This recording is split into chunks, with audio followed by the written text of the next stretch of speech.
কোথায়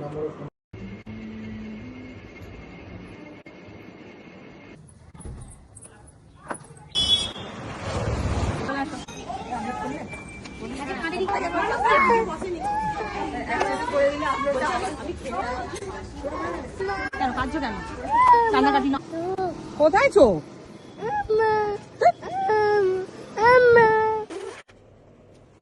দেওয়ালে কে লিখেছে? পায়ে কি হলো? দেখ, আসো। থেকে উঠে এখন পায়ে ক্রিম মাখবে, গায়ে ক্রিম মাখবে, মুখে ক্রিম মাখবে, আমার যা যা কসমেটিক্স যা থাকে ক্রিম সবকিছু লাগাবে। দেখো অবস্থা, সব লাগাচ্ছে। আর নয় অনেক নিয়ে নিয়েছো। এটা রেখে দাও রে বাপরে বাবা, অনেকটা নিয়েছো। নাও ওষুধ তো নেই এখন। তুমি কি হয়েছো? ডক, আমাকে একটু সুই দিয়ে দাও, হাতে একটু সুই দিয়ে দাও।